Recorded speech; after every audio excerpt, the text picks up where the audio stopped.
Hello everyone, good morning and welcome to our channel अब पढ़ेगा India. तो आज है 4 दिसंबर और आज के करंट अफेयर के जितने भी मोस्ट इंपॉर्टेंट क्वेश्चन है इस वीडियो में डिस्कस करेंगे। तो अगर आप चैनल पर नए हैं तो प्लीज़ चैनल को सब्सक्राइब कर लीजिए, बेल आइकन प्रेस कर लीजिए ताकि आने वाले नए नोटिफिकेशन आप तक पहुँच सके। इस वीडियो के सभी क्वेश्चन सिलेक्टेड और अच्छे लेवल के हैं जो कि आपके आने वाले एग्जाम्स के लिए काफ़ी इंपॉर्टेंट हो सकते हैं। चलिए शुरू करते हैं आज के इस वीडियो का फर्स्ट क्वेश्चन। आज का पहला क्वेश्चन है, लंदन की इकोनॉमिस्ट इंटेलिजेंस यूनिट के द्वारा जारी विश्व के सबसे महंगे शहरों की सूची में किसे प्रथम स्थान प्राप्त हुआ है? तो इसका राइट आंसर होगा ऑप्शन डी, तेल अवीव को। हाल ही में लंदन की इकोनॉमिस्ट इंटेलिजेंस यूनिट ने एक रिपोर्ट जारी की है जिसमें सबसे महंगे शहरों की सूची में प्रथम स्थान पर तेल अवीव है। तेल अवीव जो इजराइल का एक शहर है जो सबसे महंगे शहरों की सूची में शामिल हुआ है। तेल अवीव की राष्ट्रीय मुद्रा शेकेल की मजबूती डॉलर के मुकाबले बढ़ने के साथ साथ परिवहन और किराने के सामान की कीमतों में भी बढ़ोतरी हुई है। वहीं बात करें पेरिस, फ्रांस और सिंगापुर की, तो यह तीनों संयुक्त रूप से इस इंडेक्स में दूसरे स्थान पर है। इसके बाद ज्यूरिख और हांगकांग को चौथा और पांचवा स्थान प्राप्त हुआ है। जबकि इस इंडेक्स में सीरिया के दमिश्क शहर दुनिया का सबसे सस्ता शहर घोषित हुआ है। तो इस रिपोर्ट को जारी किया है इकोनॉमिस्ट इंटेलिजेंस यूनिट ने, जिसकी स्थापना हुई थी 1946 में। इसका मुख्यालय है लंदन, यूनाइटेड किंगडम, और इसके मैनेजिंग डायरेक्टर हैं साइमन बैप्टिस्ट। इस क्वेश्चन में बात हो रही इंडेक्स की, तो हाल ही में वैश्विक रिश्वतखोरी इंडेक्स जारी की गई है जिसमें भारत 82वें स्थान पर है और इस इंडेक्स में प्रथम स्थान पर डेनमार्क है। प्रथम ग्लोबल ड्रग पॉलिसी इंडेक्स जारी की गई है जिसमें भारत को 18वां स्थान प्राप्त हुआ है।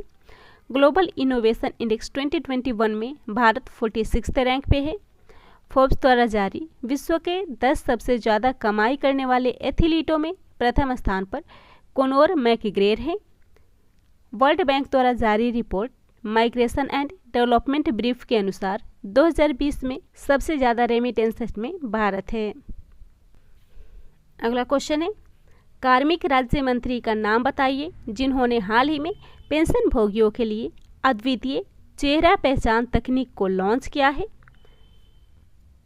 तो इसका राइट आंसर होगा ऑप्शन डी, जितेंद्र सिंह।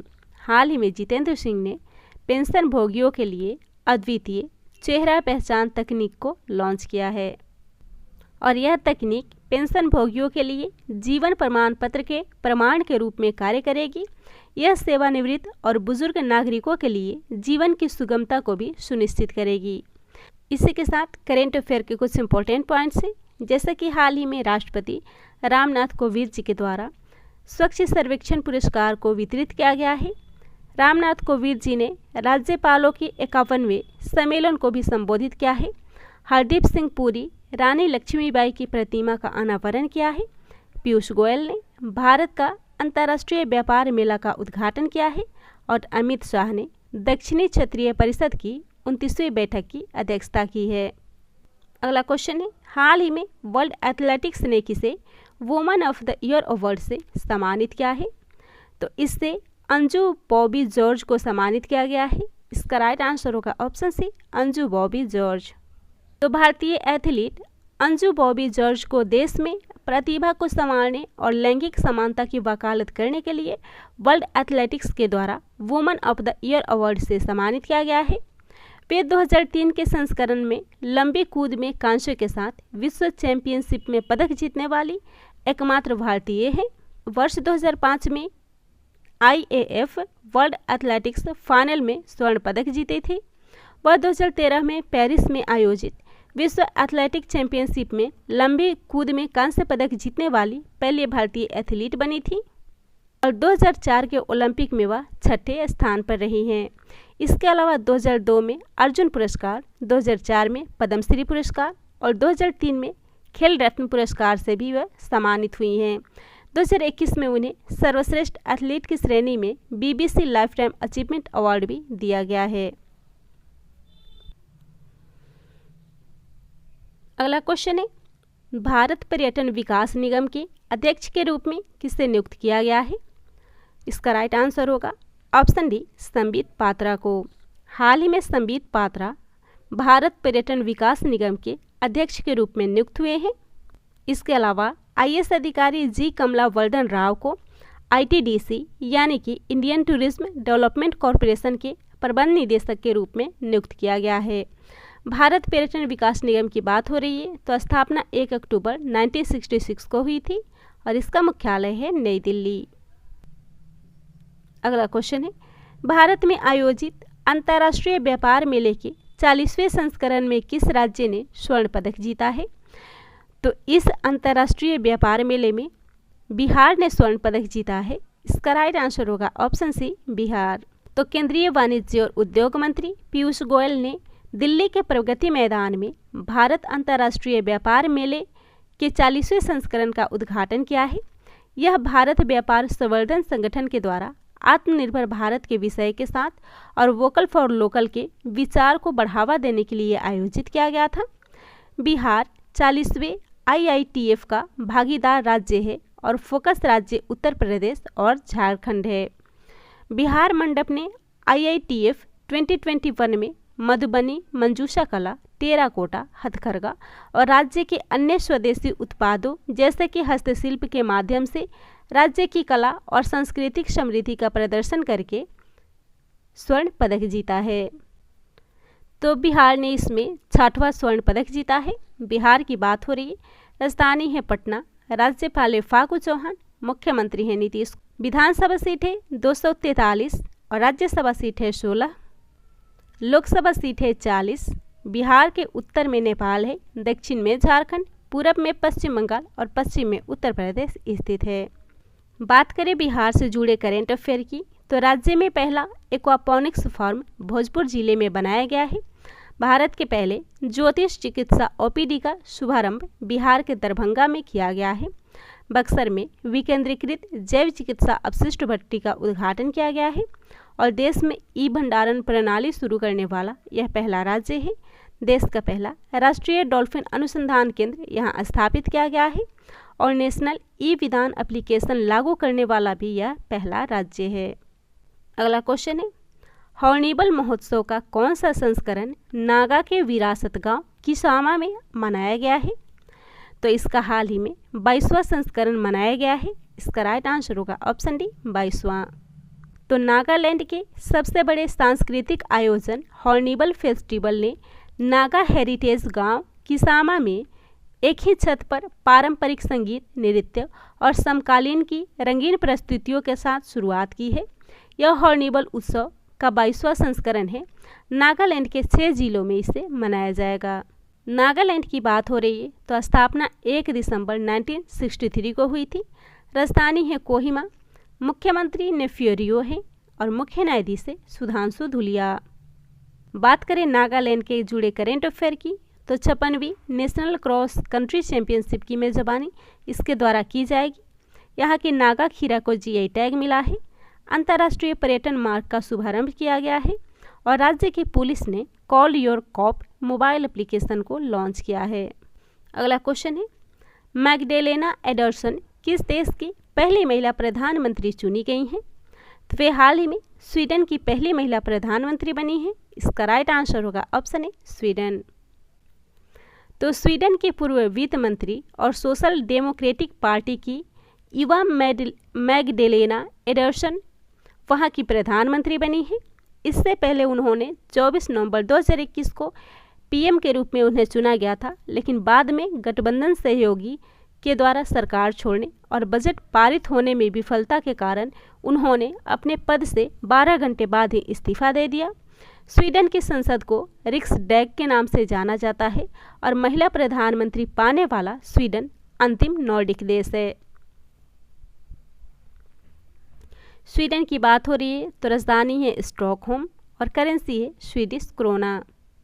यहाँ से जुड़े करेंट अफेयर की बात करें तो दुनिया का पहला जीवाश्म मुक्त स्टील का निर्माण इस देश ने किया है और वैश्विक ऊर्जा रूपांतरण सूचकांक में इससे प्रथम स्थान प्राप्त हुआ है, जबकि भारत इस इंडेक्स में 87वें स्थान पर है। अगला क्वेश्चन है, गूवी की ब्रांड एम्बेसडर हाल ही में कौन नियुक्त हुई है? तो इसका राइट आंसर होगा ऑप्शन सी स्मृति मंधाना। स्मृति मंधाना हाल ही में गूवी की ब्रांड एम्बेसडर नियुक्त हुई हैं। तो भारतीय प्रौद्योगिकी संस्थान मद्रास इंक्यूबेटेड स्टार्टअप गूवी ने भारतीय महिला क्रिकेटर स्मृति मंधाना को अपना ब्रांड एम्बेसडर नियुक्त किया है। गूवी जो व्यक्तियों को उनकी पसंदीदा मूल भाषाओं यानी कि तमिल, तेलुगु, हिंदी और कई अन्य भारतीय भाषाओं में तकनीकी और प्रोग्रामिंग कौशल को प्रदान करता है, और यह भारत का पहला स्थानीय एडटेक स्टार्टअप बन गया है।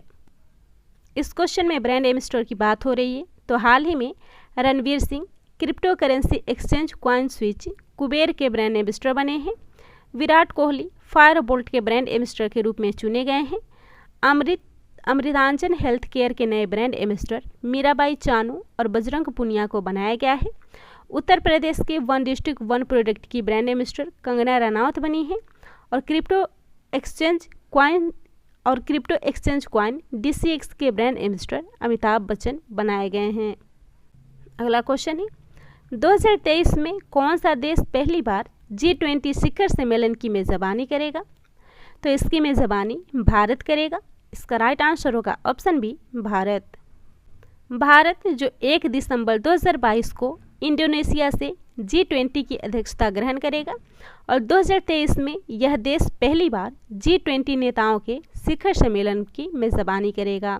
भारत G20 ट्रोइका में शामिल हो गया है, और G20 के एजेंडे की निरंतरता और स्थिरता सुनिश्चित करने के लिए इंडोनेशिया और इटली के साथ मिलकर भारत काम करेगा। भारत के अलावा ट्रोइका में इंडोनेशिया और इटली भी शामिल है। G20 सम्मेलन की बात हो रही है, तो 2020 में इसका सम्मेलन सऊदी अरब में, 2021 में इटली में, 2022 में इंडोनेशिया में और 2023 में भारत में किया जाएगा। G20 यानी कि ग्रुप ऑफ 20, जिसमें 19 देश और एक यूरोपियन संघ है। अगला क्वेश्चन है, किसकी लिखी हुई जीवनी Naoroji pioneer of Indian nationalism ने NIF बुक प्राइज को जीता है? तो यह पुस्तक लिखा गया है दीनयार पटेल के द्वारा। इसका राइट आंसर होगा ऑप्शन बी, दीनयार पटेल। तो दीनयार पटेल के द्वारा लिखित और हार्वर्ड यूनिवर्सिटी प्रेस के द्वारा प्रकाशित Naoroji pioneer of Indian nationalism शीर्षक वाली जीवनी को चौथे कमला देवी चट्टोपाध्याय NIF यानी कि new Indian foundation book prize 2021 के विजेता के रूप में चुना गया है। यह पुस्तक दादा भाई नौरोजी के जीवन की घटनाओं और विरासत को दर्शाती है। इसमें 19वीं शताब्दी के दौरान भारत के राष्ट्रीय आंदोलन की ऐतिहासिक पृष्ठभूमि भी शामिल है। इस क्वेश्चन में बात हो रही है पुरस्कारों की, तो हाल ही में कर्नाटक के मुख्यमंत्री बसवराज बोम्मई के द्वारा राज्योत्सव पुरस्कार 2021 से रोहन बोपन्ना को सम्मानित किया गया है। हरियाणा राज्य के 35वें मुख्य सचिव संजीव कौशल बने हैं। छठे ब्रिक्स फिल्म महोत्सव में सर्वश्रेष्ठ अभिनेता का खिताब धनुष को दिया गया है, और वी प्रवीण राव ने 2017 और 19 के लिए 7वां डॉक्टर SS स्वामीनाथन पुरस्कार को जीता है। अगला क्वेश्चन है, विश्व विकलांग दिवस हाल ही में कब मनाया गया है? यह दिवस हाल ही में 3 दिसंबर को मनाया गया है। इसका राइट आंसर होगा ऑप्शन सी, 3 दिसंबर। तो हाल ही में विश्व विकलांग दिवस, जिसे विकलांग व्यक्तियों के अंतर्राष्ट्रीय दिवस के रूप में भी जाना जाता है, प्रत्येक वर्ष 3 दिसंबर को विश्व स्तर पर मनाया जाता है। विकलांग व्यक्तियों को शामिल करने से संबंधित महत्वपूर्ण मुद्दों का समर्थन करने के लिए इस दिवस को मनाया जाता है, और इस बार इसका थीम है विकलांग व्यक्तियों का नेतृत्व और भागीदारी। तो इसे संयुक्त राष्ट्र के द्वारा मनाया जाता है। संयुक्त राष्ट्र के महासचिव है एंटोनियो गुटेरेस, मुख्यालय है न्यूयॉर्क, और स्थापना हुई थी 24 अक्टूबर 1945 में। इसी के साथ हाल ही में मनाए गए कुछ और इम्पोर्टेंट डेज को भी देख लेते हैं, जैसे कि 2 दिसंबर अंतर्राष्ट्रीय दास प्रथा उन्मूलन दिवस। इसके अलावा 2 दिसंबर को विश्व कंप्यूटर साक्षरता दिवस भी मनाया गया है। 2 दिसंबर को राष्ट्रीय प्रदूषण नियंत्रण दिवस भी मनाया गया है। 1 दिसंबर की बात करें तो विश्व एड्स दिवस, और 1 दिसंबर को ही सीमा सुरक्षा बल का 57वां स्थापना दिवस मनाया गया है, और नागालैंड ने 59वां स्थापना दिवस भी 1 दिसंबर को मनाया है।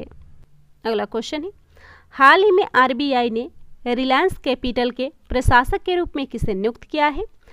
तो रिलायंस कैपिटल के प्रशासक के रूप में नागेश्वर राव को नियुक्त किया गया है। इसका राइट आंसर होगा ऑप्शन डी, नागेश्वर राव।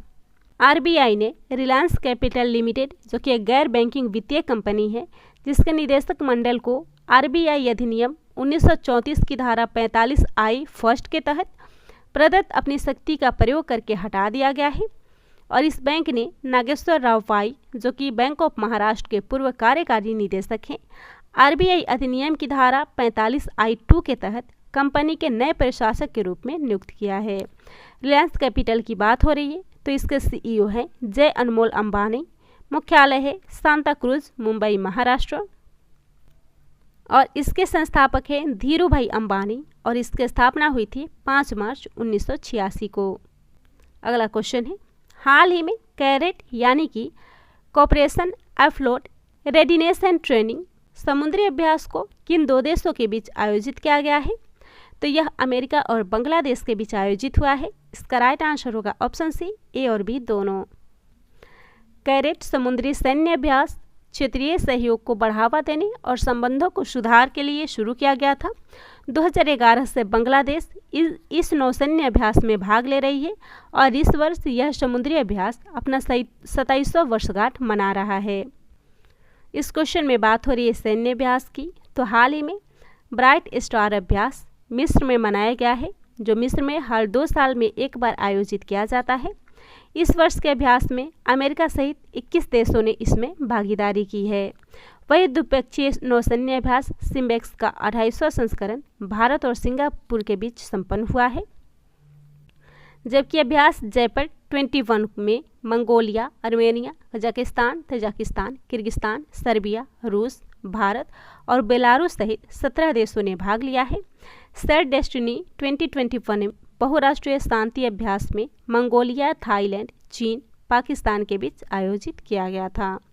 तो यह था आज के करेंट अफेयर का मोस्ट इम्पोर्टेंट क्वेश्चन। वीडियो पसंद आता हो तो शेयर कीजिएगा, चैनल को सब्सक्राइब कीजिएगा।